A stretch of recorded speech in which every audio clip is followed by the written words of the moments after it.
ఈ మంగళవారం నాడు శ్రీశైల బ్రహ్మరాంబిక దేవి ఆలయం శ్రీశైల ఆలయ సముదాయంలో ఆంధ్రప్రదేశ్లోని నంద్యాల జిల్లాలో ఉన్న ఒక ప్రధాన అష్టాదశ శక్తిపీఠం. పార్వతీదేవికి బ్రహ్మరాంబికగా అంకితం చేయబడిన మరియు మల్లికార్జున స్వామికి భార్యగా ఆమె అరుణాసురుడు అనే రాక్షసుని సంహరించడానికి తేనెటీగల రూపాన్ని తీసుకున్న యోధ దేవతగా పూజించబడుతుంది.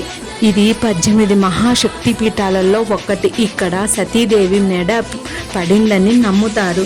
శక్తిపీఠంగా మరియు జ్యోతిర్లింగంగా మల్లికార్జున ఉండడం వలన ఇది భారతదేశంలో ప్రత్యేకమైనది.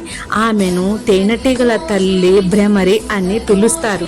దేవతలను రక్షించటానికి ఆమె వేలాది 6 కాళ్ళ తేనెటీగలను ఉపయోగించి అరుణాసుడు అనే రాక్షసుని సంహరించిందని కథనం.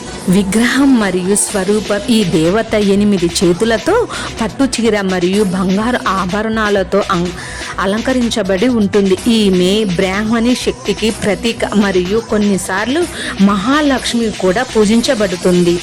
ఆలయ వాస్తుశిల్పం ప్రకారం ప్రధాన శ్రీశైల సముదాయానికి ఈశాన్యంలో ఉన్న ఈ ఆలయం ద్రావిడ శైలి నిర్మాణాన్ని కలిగి ఉంది మరియు ఎత్తైన గోపురాన్ని కలిగి ఉంది. కుంభం పండగ మరియు నవరాత్రి ప్రధాన ఉత్సవంగా జరుపుకుంటారు. ఆంధ్రప్రదేశ్లోని శ్రీశైలంలో కృష్ణానది ఒడ్డున ఉన్న నల్లమల్ల కొండలలో నెలకొని ఉంది. ఈ పుణ్యక్షేత్రం వెనుక తేనెటీగల శబ్దం వినిపిస్తుందని నమ్ముతారు. ఈ విగ్రహాన్ని సాంప్రదాయంగా రాతి విగ్రహంగా కాకుండా దైవిక ప్రతిరూపంగా పరిగణించబడుతుంది.